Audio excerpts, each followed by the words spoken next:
Sandali, ano ba nangyayari dito? Scammer siya, oh. Totoo ba yan? Na marami kang na-scam sa Taiwan? Mas mabuti siguro kung maghanap ka na rin ng trabaho para may sarili kang pera. Ano ba ang pinagmamalaki mo? Yung barya-barya mong pinapahiram sa akin? Hanggang kailan ba talaga dito si tita? Sabi niya nung dumating siya, sandali lang siya, di ba? O, ilang buwan na siya nandito. Alam mo namang may utang na loob tayo sa tao. Nung panahon na nangangailangan tayo ng malaking pera, siya ang nagpautang sa atin. Huwag ka mag-alala. Babayaran ko yun. Never pumasok ba sa kwarto ko? Bakit? Ano ba nangyari? Nabawasan kasi yung pera ko dito sa money organizer. Ano? Pinatira kita sa bahay tapos ganitong gagawin mo sa amin? Ako na mukha mo sa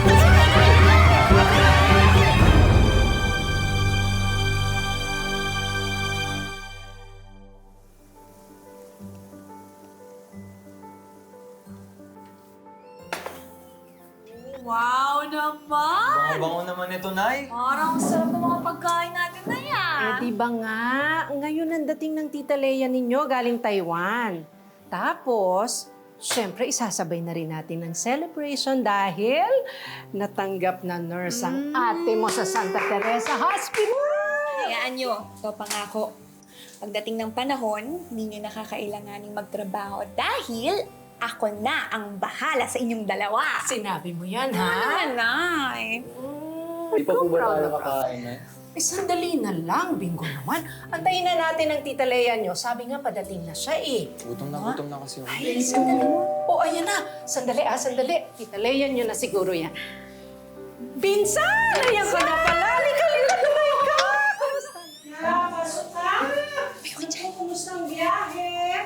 Oo. Ganda ng bahay mo, ah. Tita. Oo. Ba?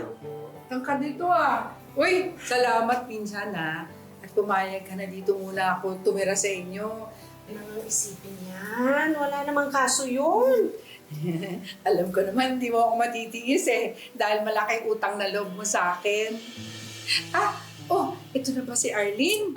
Opo, ako nga po. Ganda-ganda. Alam mo ba, nung huli kita nakita, baby ka pa. Eh, nung pinagbubuntis ka nito ng nanay mo, nagkaroon ng komplikasyon.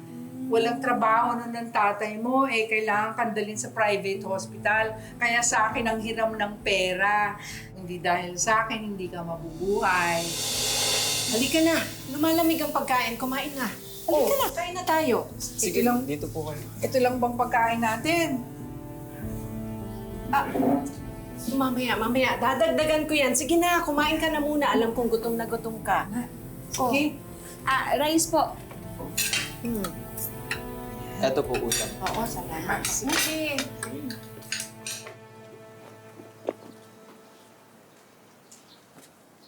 Hoy, Bax! Uy, pautang naman ng Cutix, oh. Tsaka sabay mo na rin ng Kojix, oh. Leah, sobrang haba na ng listahan mo dito. Hindi ka na pwedeng umutang. Uy, sige na naman, Bax. Diyan lang naman ako kila Esther, eh. Hindi na nga ako pwede. Malulugi na po yung tindahan namin kapag puro utang na lang. Napakayabang naman ito. Parang magkano lang naman ang utang ko sa'yo. Magkano lang pala eh? Ba't hindi mo muna bayaran yung mga nauna mong utang bago ka umutang uli? Tita Lea, ano nangyayari? Ba't kayo nag-aaway? Paano kasi yung tita mo? Simula na pumunta dito, wala nang ginawa kundi mangutang na mangutang sa tindahan namin. Saksak mo sa baga mo yung tinda mo. Arlene, bayaran mo nga itong pangit na to para manahimik. Sweldo naman ngayon, di ba? Oh, Uy, ano ba, Arlene? Papayag ka bang mapahiya ako dito? Sige na, babayaran naman kita eh. Kim, magkano ba utang ni tita? 800 lang. Ganito na lang, Kim. Bayaran ko muna yung kalahati, tapos sa susunod na lang ulit yung kalahati. Okay lang ba? Tapos, baka pwedeng hayaan mo na munang makautang si tita nung kung ano man yung inuutang niya. Alam mo, Arlene, kung di dahil sa'yo, bubuntalin ko na yung tita mo. Sige na, bigay mo na sa akin to. Oh. Sorry. Dami pang sinasabi, bibigay mo rin pala. Tita. Oh, di ko yan in-order. Tita, tama na nga. Halika na, nakakahiya na eh.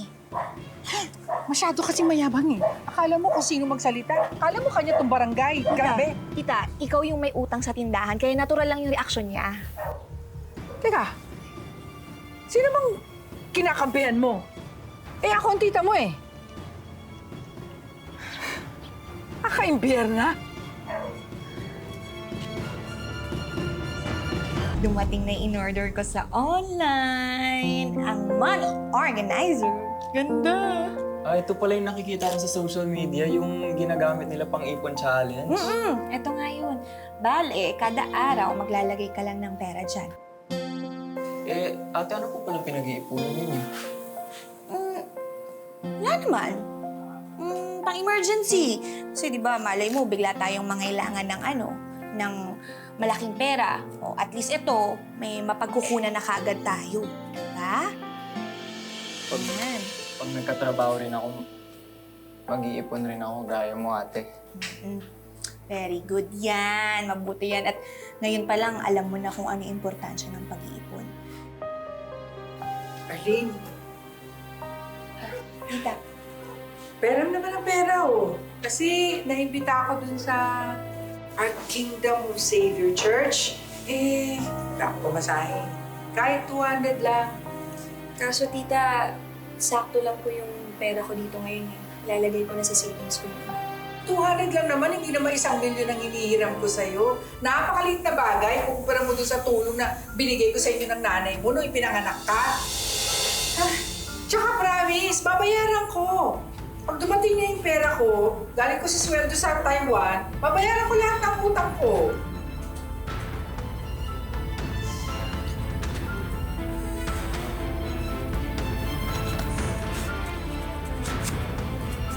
Ayan, thank you. Talaga, oh. Yaan mo, ipagdadasal kita. Sana, pagpalain ka pa ni Lord, bigyan ka ng maraming pera, ha? Okay? Ay, sus.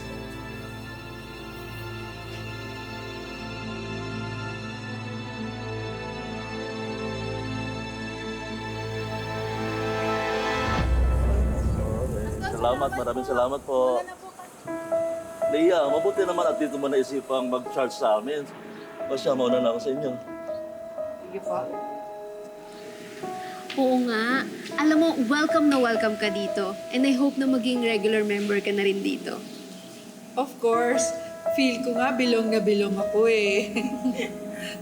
Teka nga, bakit nga bang ngayon ka lang na-invite dito? Saan ka ba dati?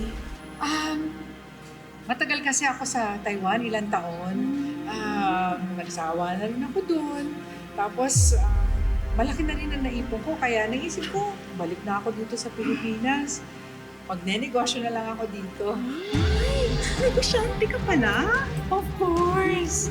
Kaya mga sisters, kailan ko ba pwede ilatag sa inyo ang business proposal ko? Legit business naman yan, ha? O, syempre naman. O sige, mauna na kami sa'yo, ha? O, sige. Okay, Sister, ingat ka. thank you. Yes, oo.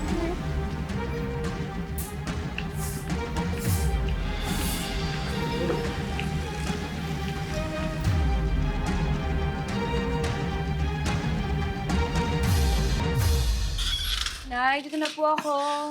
Oh, anak. May pagkain po ba? Ay, oo, pinagluto na kita. Kumain ka mabuti, ha?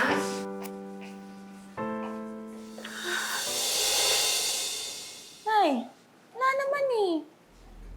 Anong wala? Nandyan lang yun. Wala po, Nay. Anong nangyari? Leia, kinain mo ba yung ulam dito? Oo. Baka mapanis lang eh. Bakit? Para kay Arlene sana yun eh. Ganun ba? Order ka na lang. Sana man lang tinanong niyo muna si nanay bago niyo kinuha. Arlene, nang dahil lang sa pagkain, nagkakaganyan ka? Ang dami-dami mong pera, parang wala pang 100 yun eh. Tita, hindi naman po yun yung point ko kung may pambili o wala. Yung pagkain. Hinanda ng nanay ko para sa akin po yun eh. Para sa kakarampot na karne, nagkakaganyan, nakalimutan mo na yata na kundi dahil sa akin, hindi ka buhay ngayon. Leia, Arlene, tama na. Leia, pumasok ka na muna. Maligo ka na. Init lang ng ulo yan. Sige na. sabihin niya anak mo. Nay, hanggang kailan ba talaga dito si tita? Sabi niya nung dumating siya, sandali lang siya, di ba? O, ilang buwan na siya nandito. Alam mo namang may utang na loob tayo sa tao. Pero Nay, binayaran na ni Daddy yun bago siya mamatay. Kahit na. Nung panahon na nangangailangan tayo ng malaking pera, siya ang nagpautang sa atin. Eh kung hindi niya ginawa yun, hindi ko alam kung ano nangyari sa atin, lalo na sa'yo.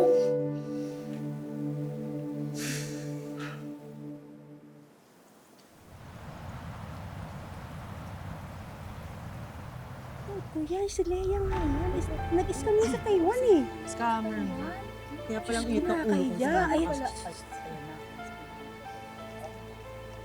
Ako ba ang pinag-uusapan nyo? Hindi naman po.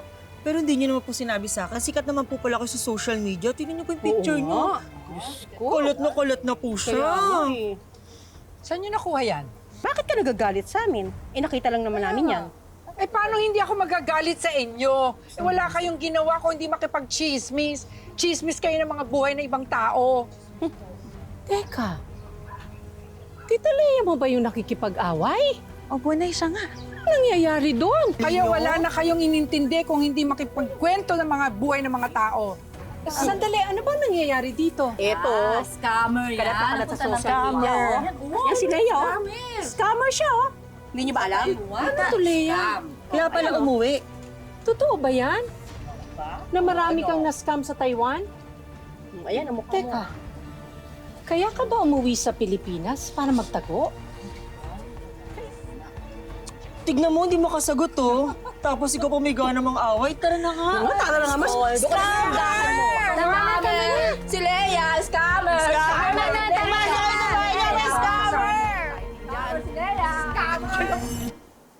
Ano, Leia? Ano na, magsabi ka nga ng totoo? Para naman matulungan ka namin. Oo na. Picture ko nga yun. Huwag kayong mag-alala, makakabawi rin ako.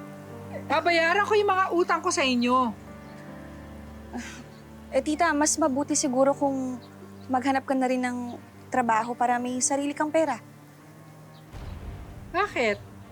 Pabigat ba ako sa'yo? Tita, hindi naman ho yun yung ibig kong sabihin. Ang sa akin lang, mas okay kung meron kayong maayos na trabaho para hindi ka na rin nahihirapan kung saan kukuha ng pang-araw-araw na gastusin nyo. Arlene, ano ba ang pinagmamalaki mo? Yung barya-barya mong pinapahiram sa akin? Huwag ka mag-alala. Babayaran ko yun. Lalagyan ko pa ng interes kung gusto mo para matahimik ka lang. Mabuti pa. Magte-church na lang ako. Pagdadasal ko kayo, pagtitiri ko kayo ng kandila. Grabe. Alam mo, Arlene, tama na. Huwag mo nang awayan ng tita mo. Hindi, susobra na Please, na eh. alang-alang na lang sa akin.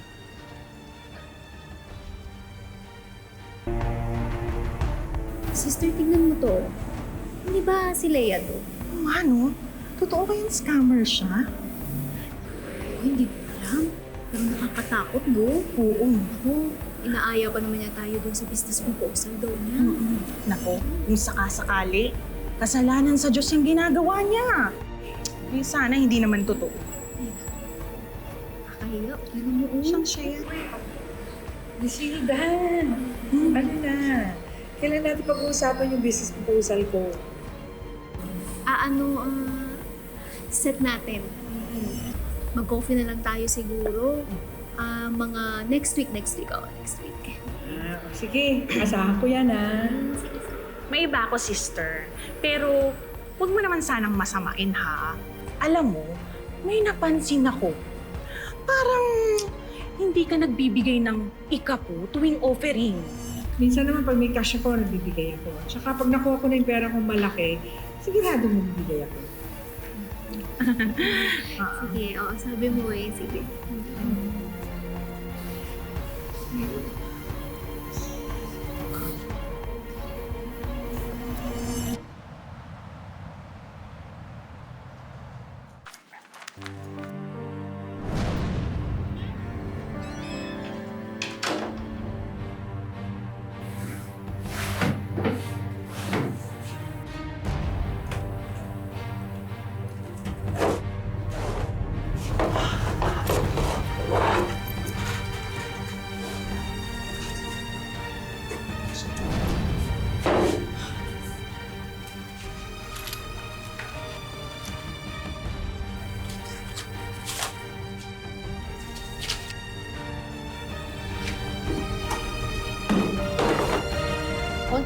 yan. Sige na, sige na.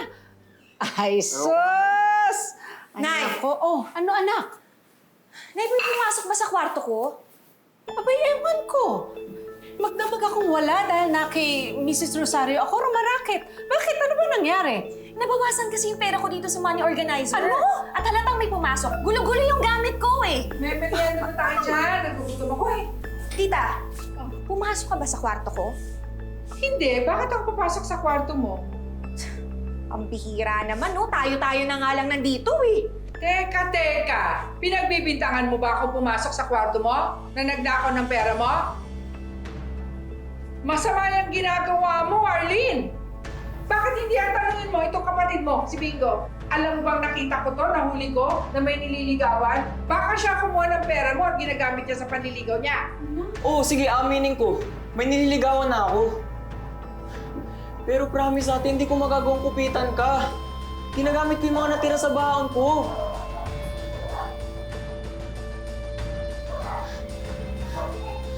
Ate!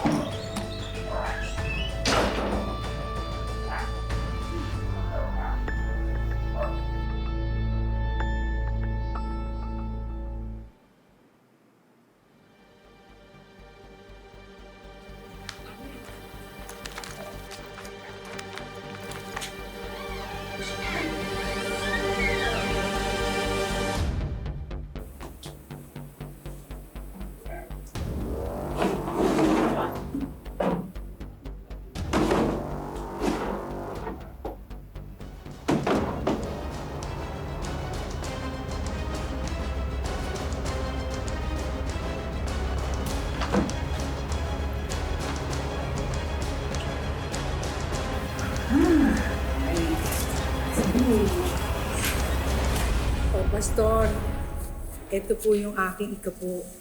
Para dun sa mga kulang ko ng mga nakaraan. Salamat talaga. Thank you din po sa pagtanggap niyo sa akin dito. Mga sisters! Kailan natin pag-uusapan yung business proposal ko? Alika, coffee tayo, treat ko. May pera ka. Oo naman, marami ako nun. Di ba sabi ko sa'yo, marami ako naipon sa Taiwan. Okay. Sige, pag-iisipan namin mamaya. After ng church activities natin. Pag-iisipan pa, para naman akong iba. Ate, may kailangan kang malaman. Ano yun? Nangiram kasi ako ng hidden camera sa kaibigan ko para malaman mo kung sino ang ngupit sa money organizer mo. Oh, tapos? Tingnan mo yung na-discover ko.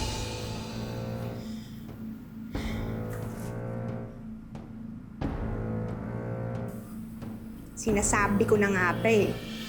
Sinabat mo ko. Tingnan mo para saan ka na eh. Tita!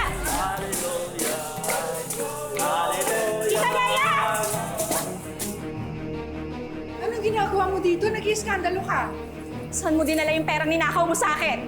Bintang ka ng bintang, nandito ka sa tahanan ng Diyos, nakakahiya ka. Talaga ba, Tita Lea? Pwes, ano to, ha? Oh, magkakaila ka pa ba, ha? Ha? Oh. Ba, ha? Grabe ka, Leia.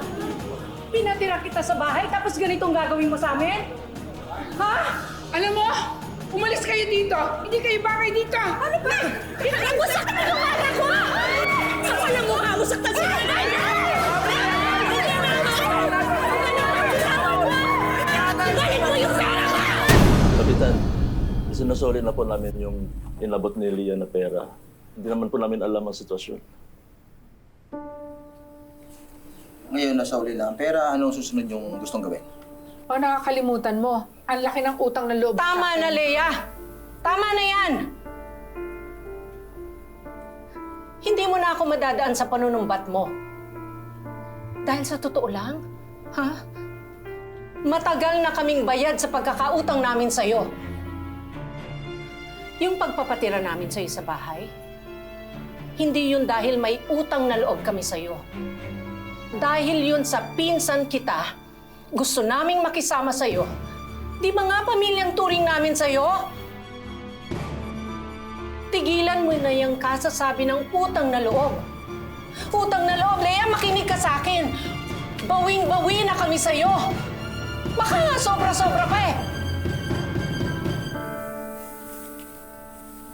Natural sa ating mga Pinoy ang tumanaw ng utang na loob. Pero tandaan po natin na ang utang na loob ay hindi lisensya para manlamang sa kapwa. Mga kapuso, sana po'y nagustuhan niyo ang kwento nating hango sa totoong buhay. Marami pa ang katulad ni Arlene na nagsusumikap para sa kanilang mga pamilya. Kaya naman tutuparin natin ngayon ang mga wish nila. Gaya ng bidang karakter sa ating kwento na si Arlene, si Genevieve Casada ay may mataas na pagpapahalaga rin sa pagtatrabaho.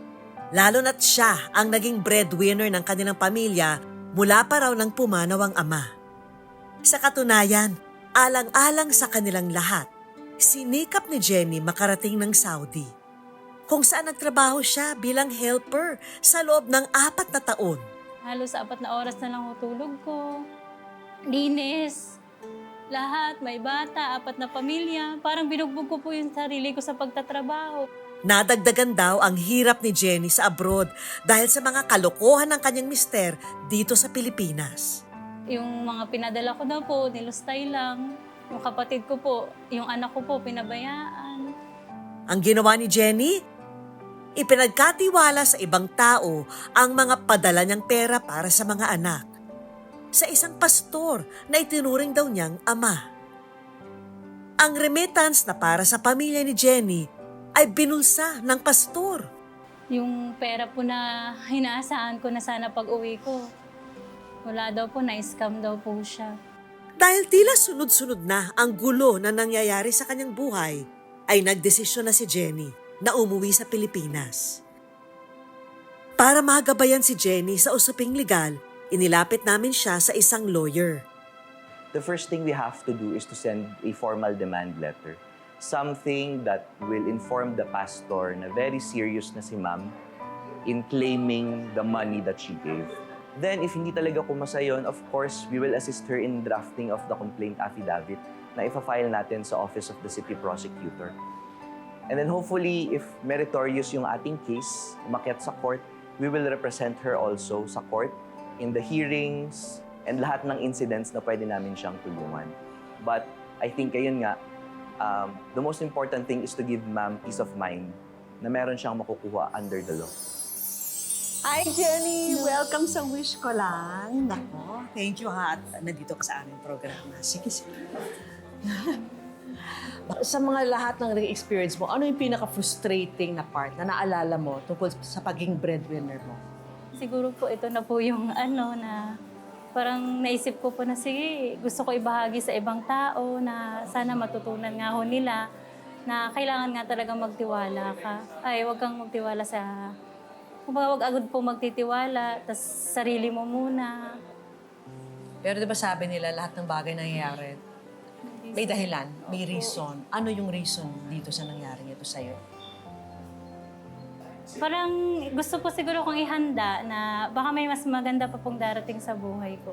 Jenny, meron mga hinanda kaming konting sorpresa para sa'yo. Sana makatulong sa'yo ito.